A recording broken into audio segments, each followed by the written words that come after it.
जुगल छवि हरती है की पीर जुगल छवि हरती है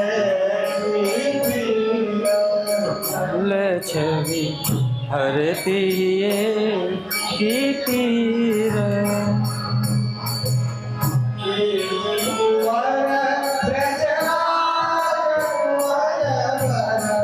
कीर्ति कुंवरी ब्रजराज कुंवर वर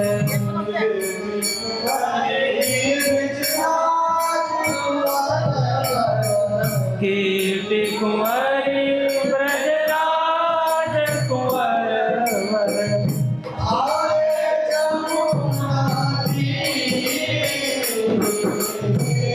ठाड़े जमुना तीर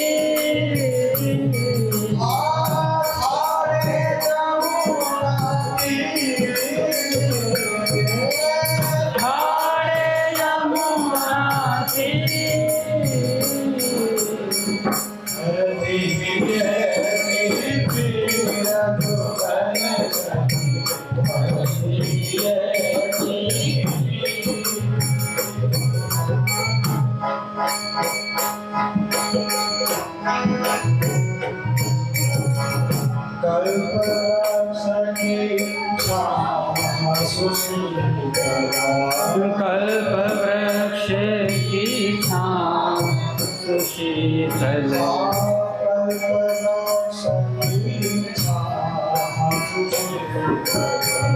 कल्प वृक्ष की छाँव सुशीतल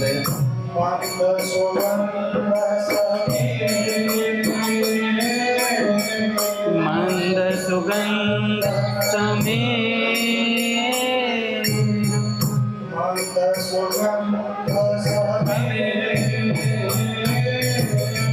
मंद सुगंध समीर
मुक्तामणि माला पन्ना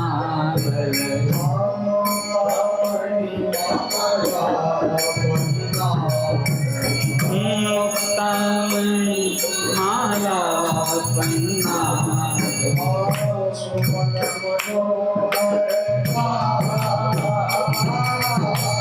सुमन मनोहर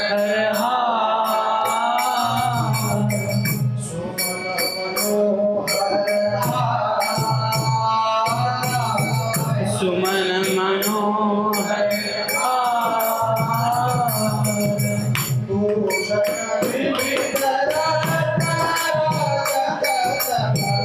भूषण वेद रत्न राजत तन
श्रवण सुचे कुंडल धुर झूमक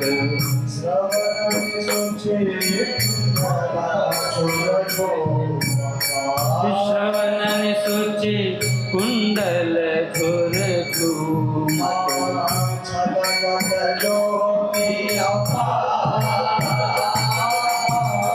झलकत ज्योति अपार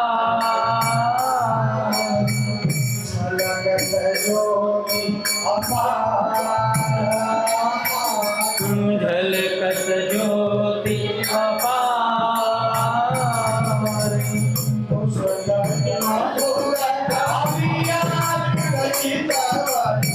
मुस्कान मधुर अमिया दृगचित वनि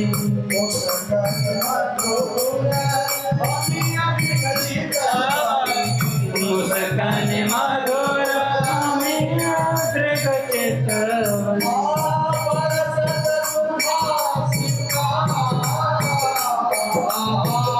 बरसत सुधा श्रृंगार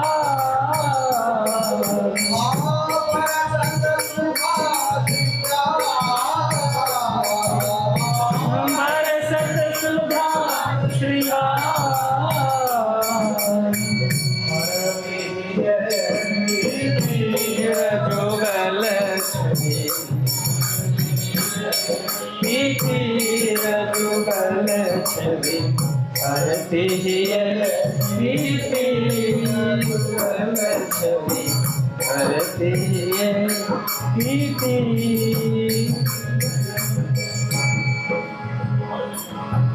राधा माधव राधा माधव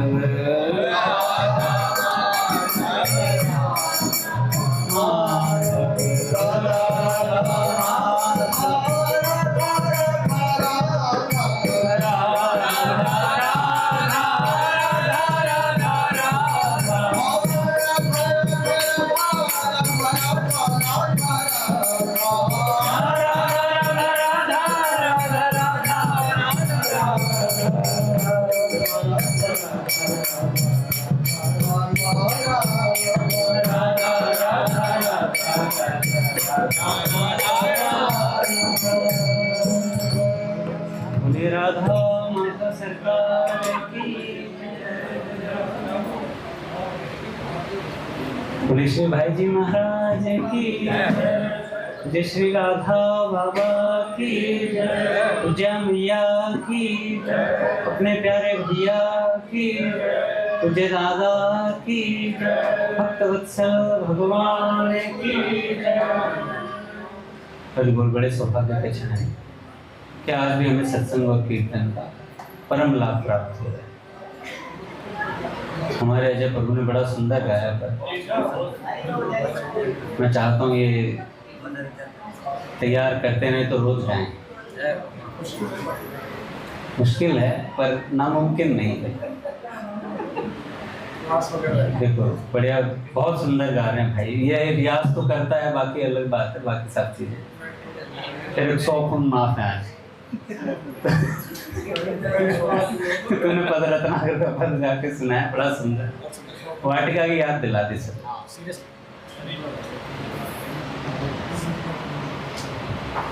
पहले पूज्य भाई जी के कुछ विचार सुनते हैं, उसके बाद पूज्य संतोष बहन जी का जीवन। आज विषय बड़ा अच्छा है। पूज्य भाई जी लीला चिंतन पर पूज्य श्री बाबा कुछ बोलते हैं। देखो जब भगवान का चिंतन करने बैठते हैं तो आरंभ में कठिनाई होती है, आरंभ में बहुत कठिनाई होती है, पर ऐसी ऐसी युक्तियां हैं जिनके करने में मन वश में हो जाता है। जब तक मन उसमें लीन नहीं होगा तब तक केवल पढ़कर आनंद आप ले नहीं सकते। आप करना चाहें तो मैं एक युक्ति बतला देता हूँ, बाबा कहते हैं, पर वह होगी करने से। मान ले आप हरे कृष्ण या हरे राम का जप करते हैं, पर प्रत्येक मंत्र के उच्चारण के साथ आप एक बार ध्यान कीजिए कि प्रिया प्रियतम एक वृक्ष के नीचे खड़े हैं। जैसे हरे कृष्ण कृष्ण कृष्ण हरे हरे, हरे राम राम राम हरे हरे। प्रिया प्रियतम एक वृक्ष के नीचे खड़े। ऐसे केवल एक माला, बाबा तो 3 माला से कहते हैं, लेकिन एक माला से भी प्रारंभ करेंगे तो हम लोगों का अभ्यास बड़ा कच्चा है अभी, तो पक जाएगा। तो बाबा कहते हैं इस मंत्र के साथ आप ध्यान कीजिए कि प्रिया प्रियतम सरकार एक वृक्ष के नीचे खड़े, संध्या के समय कहीं चले गए, टीवे पर बैठकर देखिए एक सड़क है, अत्यंत सुंदर सड़क है, उस पर वृक्ष ही वृक्ष लगे हैं। अब प्रत्येक वृक्ष के नीचे आप एक बार श्री कृष्ण को एवं श्री राधा रानी को देखिए तथा माला के मन के फेरते चले जाइए, तो बड़ा अच्छा ध्यान हो सकता है। आज मैं शालीमार में से जा रहा था तो एक प्लॉट खाली पड़ा था आधे जी, उस प्लॉट में बहुत सारे वृक्ष थे, और उसमें ना वो आजकल आपने देखा होगा अपने इस वाले पार्क में भी, नेटको वाले पार्क में भी, यहाँ पे भी एक वृक्ष है जिसमें ना वो लड़े सी लटकी रहती है, पता नहीं किस चीज़ का पेड़ होता है वो नीचे की तरफ लड़े सी लटकी रहती है, बरगद का पेड़ होता है। तो ऐसे ही वहाँ उसमें उस प्लॉट में बरगद का पेड़ था, तो मैं सड़क से जा रहा था, तो मैंने बरगद के पेड़ को देखा, मेरे को ध्यान आया किस चीज़ का, वृंदावन से परली पार जाते हैं ना यमुना पार करके उस साइड, तो वहाँ राधा रानी मानसरोवर है, वहाँ पे तो ऐसे कदम के वृक्ष बहुत हैं, बरगद के वृक्ष बहुत हैं वहाँ पर, तो वहाँ पे ऐसे ही लहरें लटकी रहती हैं, तो तुरंत वहाँ चला गया राधा रानी मानसरोवर। तो ऐसे ही अपने को वृक्षावली, घनी वृक्षावली देखते हैं तो सीधा वाटिका की भी याद आती है, पीछे वाले हिस्से इतना घना जंगल सा है वहाँ पर, वो सारा दृश्य याद आ जाता है। तो ऐसे ही हमें क्या अभ्यास करना है, कहीं भी वृक्ष दिखाई दें तो प्रयास करें कि हर वृक्ष के नीचे प्रिया प्रियतम सरकार खड़े और नाम चलता रहे। इस प्रकार 3 माला अर्थात वृक्ष के नीचे 300 बार श्री प्रिया प्रियतम का चिंतन हो गया, अगर 3 माला होगी। इस दृढ़ निश्चय के साथ यह करना ही है। यह अभ्यास यदि बढ़ गया और कहीं 16 माला इस प्रकार से होने लगी, पर पहले 3 माला से आरंभ करें, बाबा कहते हैं। वास्तव में यदि आप चाहते हैं तो आपको यह करना ही पड़ेगा, धीरे धीरे मन की बदमाशी मिटानी ही पड़ेगी। आप देखें, मन तो जैसे आज बदमाशी कर रहा है, मरते समय और भी अधिक बदमाशी कर सकता है, तथा पता नहीं कब किस संग में फंसकर मन पर कैसा रंग चढ़ जाए, कोई गारंटी भी तो नहीं हम लोगों की। आज मंदिर आ रहे हैं, कल कहीं नहीं आए। अतः उसके पहले ही मन की बदमाशी को पूरी तरह मिटाने का प्रयास करें। उसके लिए यह बड़ी सुंदर युक्ति है। एक युक्ति और भी है, पर पहले आप 3 माला से करें इसे, फिर आगे की युक्ति कभी पीछे बताई जा सकती है। वह युक्ति संक्षेप में यह है कि जैसे माला का जो नियम चल रहा है वह चले, पर खूब कड़ाई से यह नियम बना लें कि लगातार 3-4 घंटे ब्रज संबंधी 5000 चीज़ों को याद करूँगा, फिर 5000 छोड़ो, हम बच्चे हैं अभी 5 से शुरू कर। कोई एक निश्चित समय बांधो जिसमें हम सिर्फ 5 चीज़ों को याद करेंगे ब्रज संबंधी, है ब्रज के कोई 5 मंदिर ले लो, कोई ब्रज के 5 वस्तुएं ले लो। अपने पूज्य भैया ने उस दिन बताया था, एकांत में बैठकर सब कुछ भूलकर केवल 5 मिनट सिर्फ आप भगवान के हो जाओ।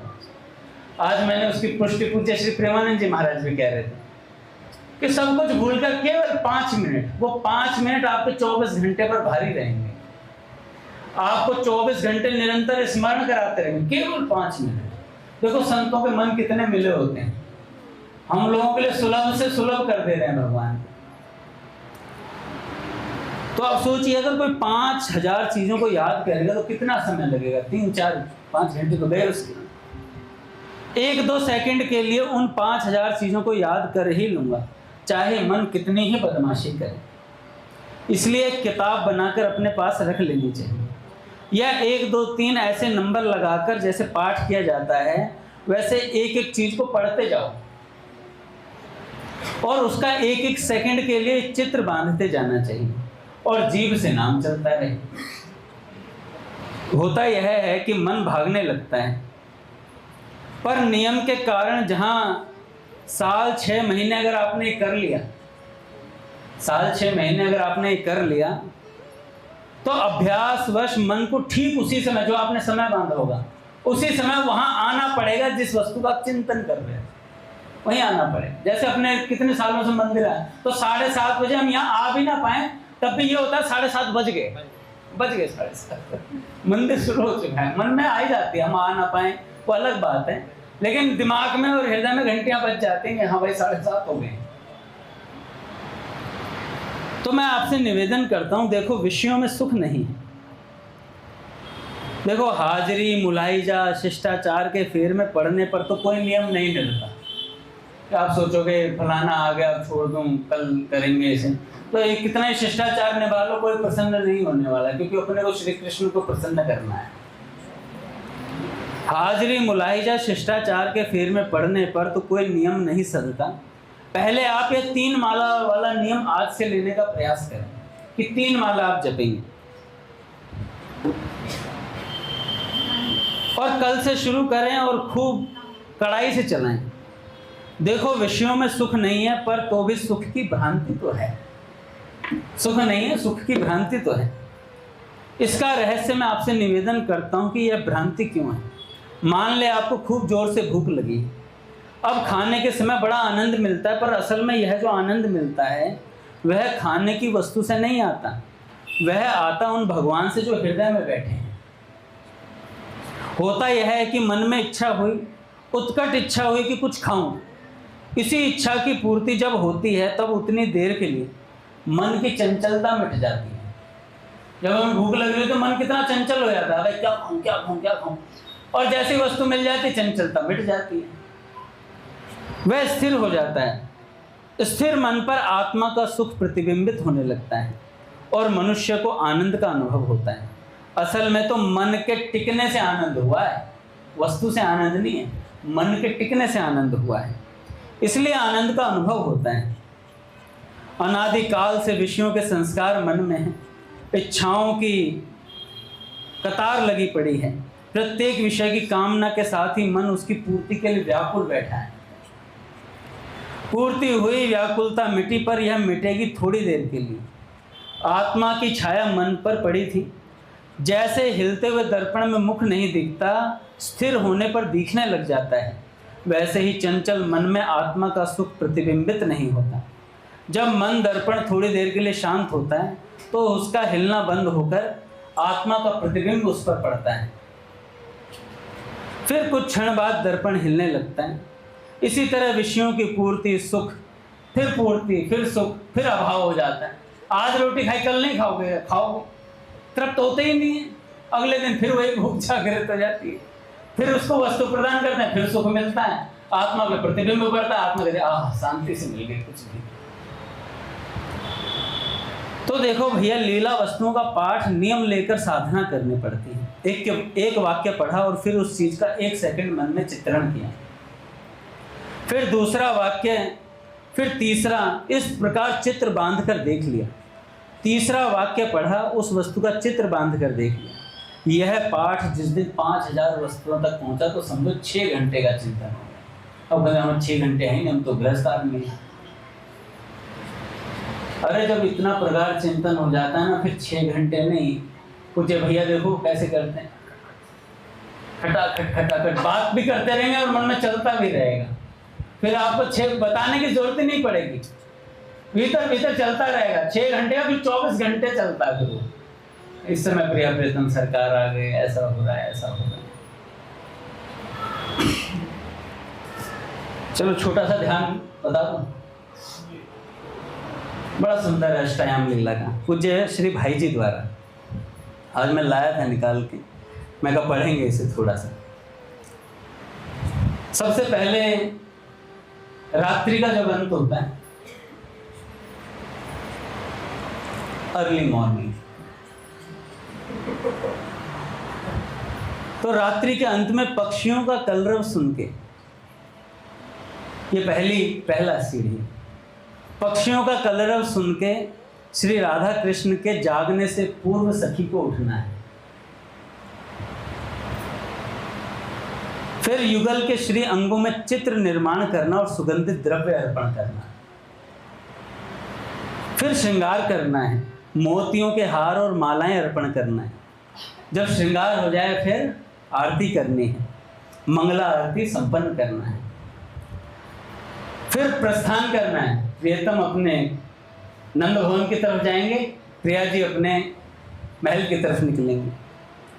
कुंज से घर लौटते समय तांबूल और जल पात्र लेकर उनके पीछे पीछे चलना है। रास्ते में बिखरे हुए मोती जो प्रिया प्रियतम ने रास रचाया है, नृत्य किया है, उसमें मोती बिखर गए हैं, तो उनको एकत्रित करने चलना है झूले में, समझ गए? झूला साथ में लेके चलना है, सारा आंचल में बांधते चलो। फिर घर पहुंचकर श्री राधिका जी को अपने मंदिर मतलब शयन कक्ष में ले जाना है, श्री जी के शयन कक्ष में।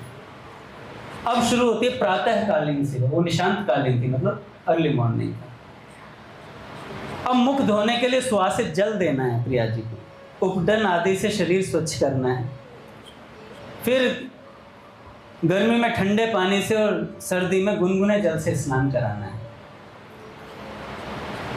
फिर धूप से केशों को सुखाना और सुगंधित करना, और फिर नंदगांव जाकर श्रीमती जी द्वारा श्री कृष्ण के लिए सुंदर पकवान तैयार करना। फिर श्री जी कहाँ जाती हैं? नंद भवन की तरफ जाती हैं, और जब जाती हैं तो बड़ा सुंदर पूज्य बाबा ने वर्णन किया, याद आ जाता है मुझे हमेशा, कि जब प्रवेश करती हैं तो श्री अपने ठाकुर जी अपने सखाओं के साथ नंद महल के द्वार पर खड़े हो जाते हैं, और वहीं यशोदा मैया अपनी परिचारिकाओं के साथ खड़ी हो जाती है। श्री जी आएंगी, बढ़िया बढ़िया पकवान बनेंगे अभी, और ठाकुर जी उनका दर्शन करने के लिए खड़े हो जाते हैं। श्री जी दूर से देख लेते हैं ठाकुर जी खड़े अपने सखाओं के साथ, तो ठाकुर जी को इशारा करते हैं, तुम्हें शर्म नहीं आ रही? बड़ी बूढ़ियां खड़ी हैं और फिर भी तुम यहाँ खड़े हो गए, पहले आकर इशारा करते हैं, चले जाओ चले जाओ। ठाकुर जी कहते हैं यहीं खड़े रहेंगे। देखते हैं, और फिर श्री जी जब बगल से निकलते हैं तो हल्की सी नजर फेरती हैं, श्री कृष्ण की तरफ देखती हैं और हल्का सा मुस्कुराकर आगे चले जाती हैं। फिर सुंदर सुंदर पकवान बनते हैं भैया, बढ़िया बढ़िया भोजन बनता है खाने के लिए। भोजन सेवा के समय पंखा झलना श्री जी के लिए। भोजन के पश्चात तांबूल व मुख शुद्धि अर्पण करना। अब श्री कृष्ण वन के लिए जाते समय, जब श्री कृष्ण वन के लिए जाते हैं, गोचारण के लिए जाते हैं, तो श्री कृष्ण के पीछे पीछे थोड़ी दूर तक चलना। सखियां छोड़ करके आते हैं, जाओ चलो। अच्छा, पूज्य भैया बताते हैं कि सही समय पर श्री कृष्ण को गोचारण के लिए छोड़ने जाने के लिए सखियां सहचने सुबह 4 बजे से अपने घर के काम निपटा कर पहुंचती हैं नंद भवन में। घर के सारे काम निपटा कर वहां पहुंचती हैं, और फिर वापस अपने यहाँ लौट आना है। श्री जी वापस आ जाती हैं। अब क्या होता है? सूर्य पूजा के बहाने श्री राधिका जी को राधा कुंड पर श्री कृष्ण से मिलने हेतु जाना होता है, सूर्य पूजा के बहाने। फिर मध्याह्नकालीन सेवा, कुंज को साफ करना, पुष्पशैया की रचना करना, युगल के चरण धोना, पुष्पों से मधु पेय बनाना और युगल को अर्पण करना। फिर क्या होता है? फिर जल विहार, यमुना विहार, झूलन लीला, पाश क्रीड़ा जैसी विभिन्न लीलाओं में सहायता करना प्रिया प्रियतम सरकार की। फिर पुष्प चयन के लिए जाना, कुंज विहार के समय पुष्प चुनना और उनकी मालाएं गूंथना। अब अपराह्नकालीन सेवा, रसोई के कार्यों में सहायता करना और स्नान श्रृंगार आदि में मदद करना। अटारी पर चढ़कर श्री कृष्ण को लौटते हुए देखना, श्री कृष्ण को लौटते हुए देखना। सखाओं से घिरे श्री कृष्ण का दर्शन करना। अब सायंकालीन सेवा में श्री कृष्ण के लिए भोज्य सामग्री, पुष्प माला और तांबूल भेजना। समझ में आ रहा है ना भाई? हिंदी में है, संस्कृत में है। तांबूल भेजना, फिर प्रसाद ग्रहण, श्री कृष्ण का बचा हुआ प्रसाद लाकर श्री राधा और सखियों को परोसना। ये सेवा सखी की है। फिर सखियों के साथ श्रीमती जी को अभिसार के लिए ले जाना। अब रात्रि सेवा, निकुंज में युगल का मिलन, दर्शन, नृत्य और संगीत का आनंद लेना। और जब युगल सरकार रास करते करते थक जाए तो उनके चरण दबाना, पैर सहलाना और उनको पंखा झलना। अब शयन, युगल को सुखद शैया पर शयन कराना और स्वयं वही पास में सो जाना, वहीं पास में सो जाना। अच्छा बताओ क्या कष्ट है इसमें? आनंद है इसमें विलक्षण आनंद है। अपने कुछ करना ही नहीं, अपने को तो सेवा वाली बात है, पीछे पीछे चलना है भाई, जिस वस्तु की आवश्यकता है वो ले लेकर पीछे डोलना है। तो लीला वस्तुओं का पाठ नियम लेकर करने से सामर्थ्य मिलती है। इस प्रकार प्रतिदिन नियम से करना चाहिए। आनंद आए या ना आए, मन की बदमाशी से कभी कभी मन उब जाएगा, पर तुले रहने पर फिर मन लग जाएगा। और भी युक्तियां हैं, जैसे भागवत जी का पाठ करना हो तो हर भागवत जी के श्लोक पे प्रिया प्रीतम का चिंतन। इस प्रकार यदि 12 अध्याय पाठ का नियम हो तो 3 घंटे ध्यान हो जाता है। देखो ये सब करना लगन करने से होता है, लगन करेंगे तो कुछ हो पाएगा। और भैया नंदलाल सो मेरो मन मानो, कहा करेगो कोई नहीं। अगर नंदलाल से मन लग गया तो फिर कोई कुछ नहीं कर पाएगा। आपको सामने वाले को पता ही नहीं चलेगा गुरु जी कौन सी लीला में खेल रहे हैं। आप आराम से चिंतन कर सकते हो। हम पूज्य संतोष बहन जी का चरित्र सुन रहे थे कि कैसे धर्म बहन जी का जाना हुआ। पूज्य संतोष बहन जी वहां गई और उसके बाद पूज्य श्री घनश्याम दास ठाकुर जी का जाना हुआ। एक बड़ी सुंदर घटना है। पट खोलेंगे महाराज, भोग लगा है। एक बड़ी सुंदर घटना है, अचंभे में डालने वाली। इस घटना का आकलन और शब्दों में और उसकी अभिव्यक्ति उसी रूप में कितने अंश में हो पाएगी कहना मुश्किल है। पूज्य संतोष बहन जी जब से आकर बैठी थी, एक 12-13 वर्ष का ब्रह्मचारी बालक हाथ में माला झोली लिए उनसे कुछ ही दूर खड़ा था। 12-13 वर्ष का बालक, पूज्य बहन जी एक जगह बैठी आकर के और वहाँ खड़ा था। वह इस उत्सव की इतनी भीड़ में केवल बहन जी की ओर ही देख रहा था। बहन जी भी बार बार उसे देख लेती थी, फिर देवी जी को बुला देने की रट लगा देती थी।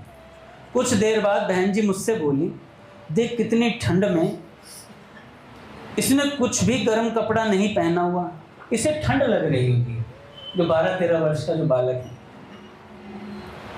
ठंड लग रही होगी, मैं अपना स्वेटर इसे दे दूं? इतना कह वे अपना स्वेटर उतारने लगी। मैंने उनके हाथ वहीं थामते हुए कहा, रुकिए, मैं जरा पूछ कर आती हूँ उससे, बालक से। हमें चर्चा करते हुए देख वह ब्रह्मचारी गेट तक पहुंच गया था। मैंने जाकर पूछा, स्वेटर पहनिएगा? उसने हाँ में सिर हिला दिया। झट अपना स्वेटर उतार मैंने उसे देना चाहा, पर वो दृढ़ स्वर में बोला, यह नहीं लूंगा, पूज्य संतोष बहन जी वाला लूंगा, उनका वाला लूंगा। और अजीब सी मुस्कान ने बहन जी को ही देखता रहा। अजीब सी मुस्कान से बहन जी को देखता रहा। मुझे पता था बहन जी तो स्वेटर दे ही देंगी, पर किसी से जल्दी लेती नहीं है और सर्दी के इन दिनों में उन्हें बहुत असुविधा होगी। रोष भरे स्वर में मैं बोल उठी, उनका स्वेटर नहीं मिलेगा, वह तो ठंड में ठिठुर जाएंगी, जाओ यहाँ से। उस बालक ने मुझे देखा और जोर से हंस दिया। एक क्षण में दरवाजा खोलकर वह चला गया। उसका देखना, उसकी हंसी बहुत अस्वाभाविक थी, पर क्या मैं समझ ही ना पाई। इतनी ठंड में हाँ कहकर भी स्वेटर न लेना आश्चर्यचकित कर देने वाला था। उनका वह शब्द कि उन्हीं का स्वेटर लूंगा, अद्भुत स्वर था उनका। और इस बात के ध्यान में आते ही मैं दोबारा गेट पर पहुंची। झट से इधर उधर खोजने लगी, पर वह वह कहीं भी नहीं मिला। इतने में पूज्य देवी जी उस पद की समाप्ति होते ही पूज्य संतोष जी के पास बाहर प्रांगण में आ चुकी थी। मनोरमा जी के पास ही खड़ी थी। बहन जी ने झट से देवी जी की चरण रज ली। आहा, कितना कष्ट देवी जी के चेहरे पर झलक आया। पर इनकी दीनता से भी कहीं अस्वाभाविकता न थी। पट खोलेंगे महाराज।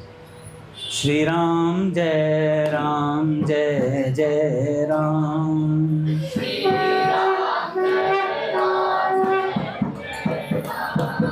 श्री राम जय जय राम।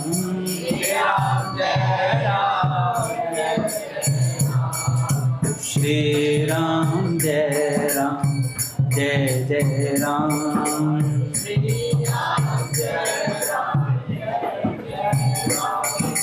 जय जय श्यामा जय श्याम।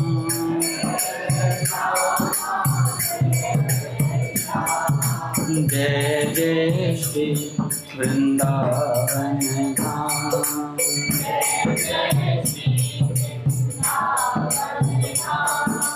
जय जय श्यामा जय श्याम।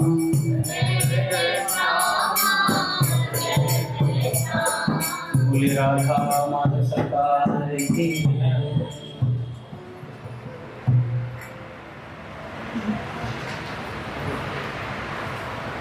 तो अब देवी जी आई अंदर। देवी जी ने देखा पूज्या बहन जी बैठी हुई, तो पूज्या बहन जी के चरण स्पर्श की ललक थी उन्हें।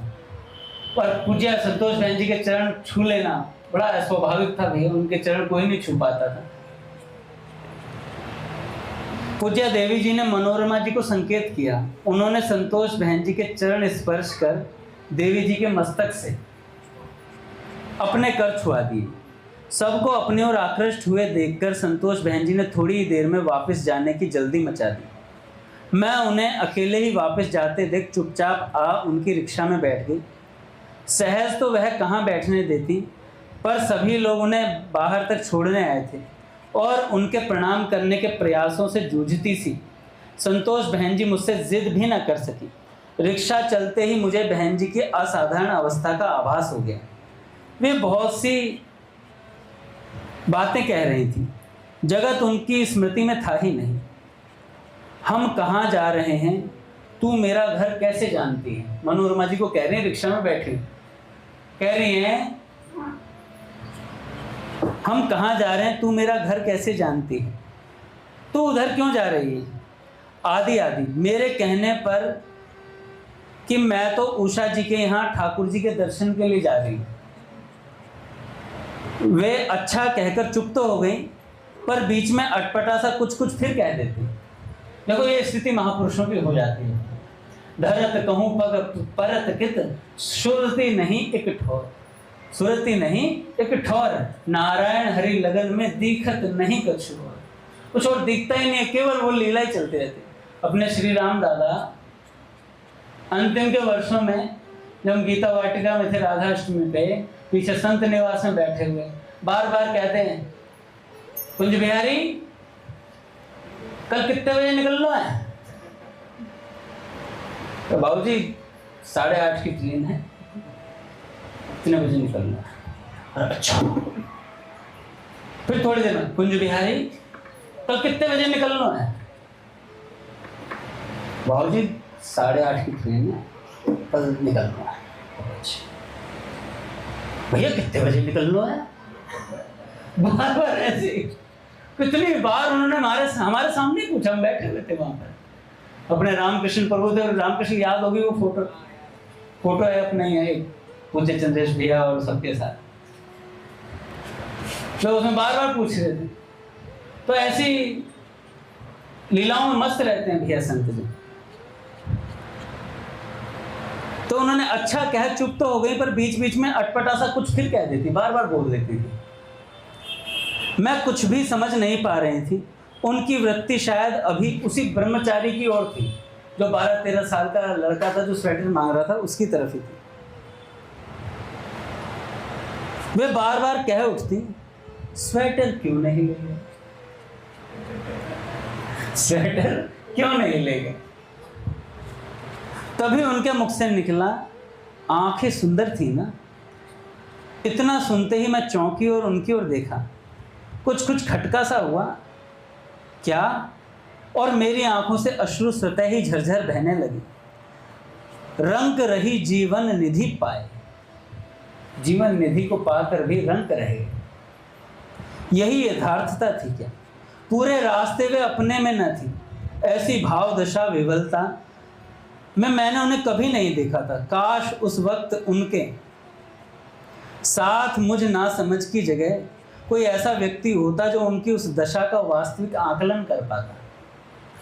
ये प्रसंग पूज्य श्री मनोहर दास बाबा ने सुनते ही कहा, निश्चित ही वे ठाकुर जी ही थे। उत्सव आनंद छोड़ मैं उनके घर तक पहुंचाने गई, मतलब पूज्या संतोष बहन जी को घर तक पहुंचाने गई। मेरी इस बात पर रीझ गई, या शायद अपनी उसी मस्ती की लटक में उस दिन मुझ पर उनकी अपार कृपा बरसी। एक चित्र जो उन्हें बहुत ही प्रिय था, वो रोज उसे प्रीतिवश निहारती रहती थी। एक चित्र रखा हुआ था। एक पुस्तक के अंदर से उसे निकाला उन्होंने। श्री वल्लभाचार्य जी और श्याम सुंदर के इस भावप्रद चित्र में ठाकुर की शयन मुद्रा की सौंदर्य छवि बरबस ही मन को आकर्षित करती है। झीने वस्त्रों में से झांकते उनके मनोरम श्रीअंग,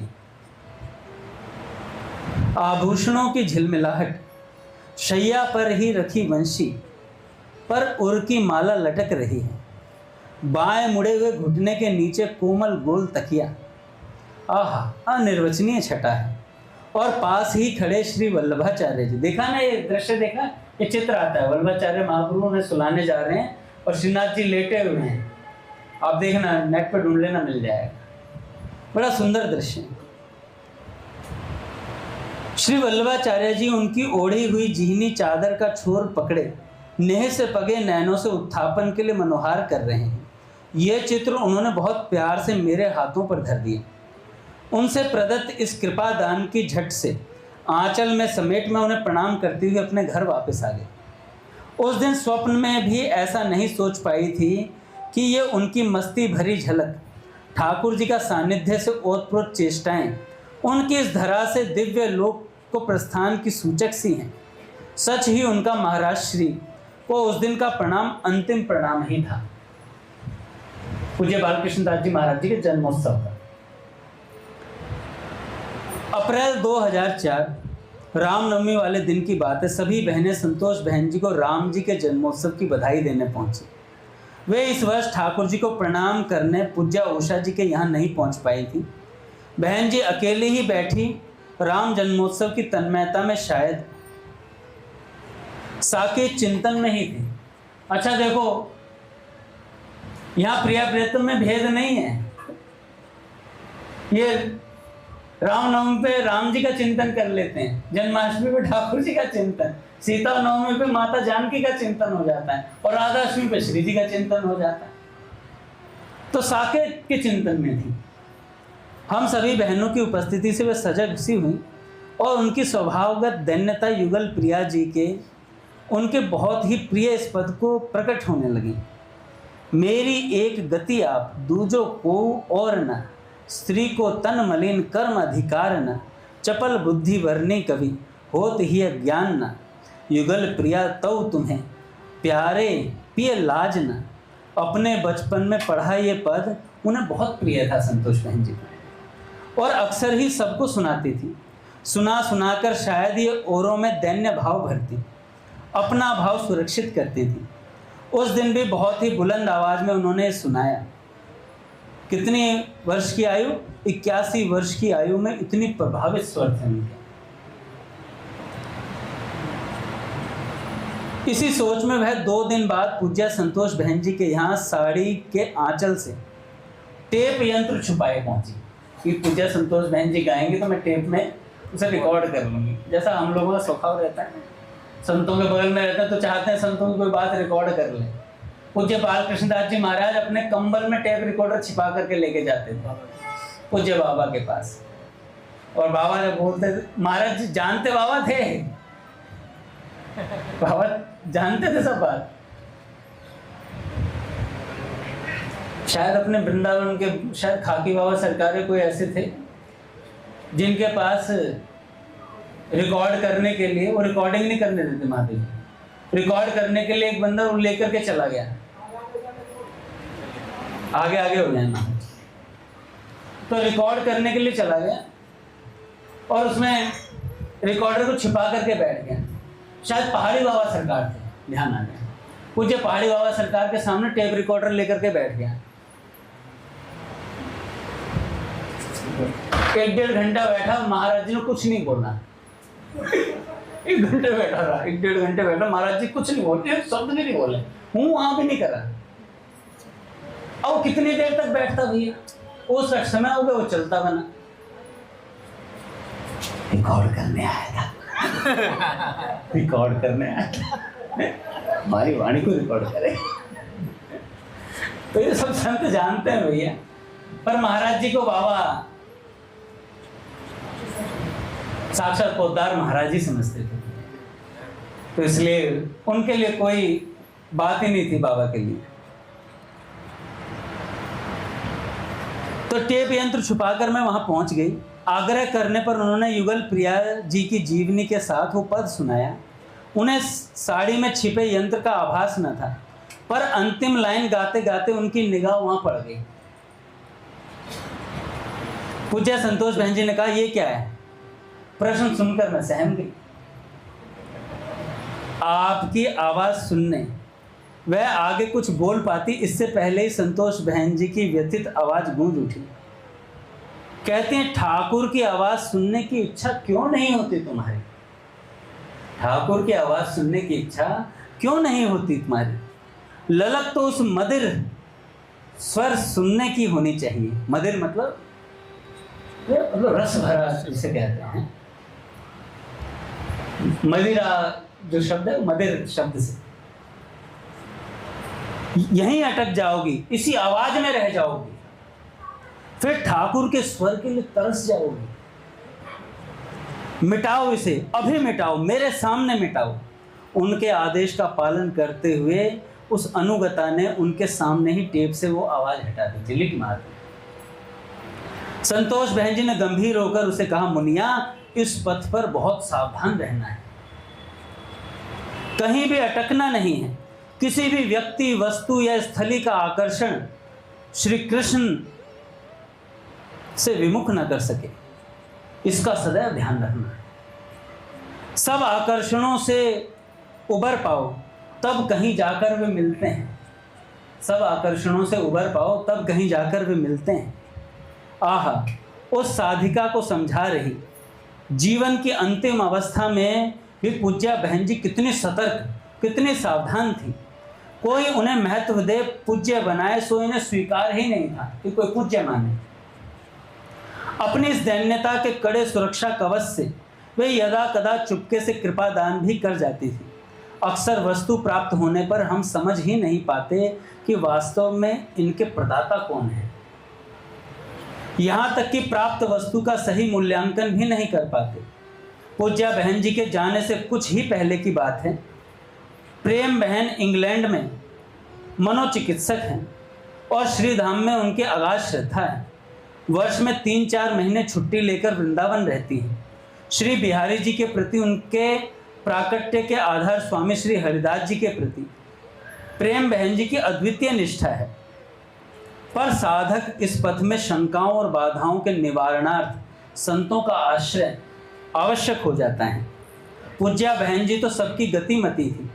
प्रेम जी भी संतोष बहन जी के अति स्नेह की भागी रही तथा उनसे हर प्रकार का समाधान प्राप्त करती रही। एक दिन प्रेम बहन अपने मन की लालसा और प्रभु दर्शन की त्वरा लिए पूज्या बहन जी के आगे करुण क्रंदन कर रही थी।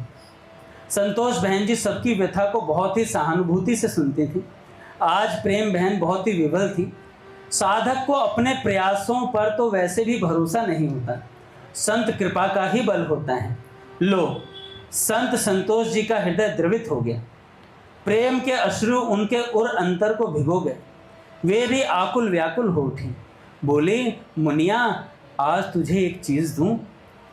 वे उठी और बहुत ही मुश्किल से अलमारी तक जा कुछ ढूंढने लगी।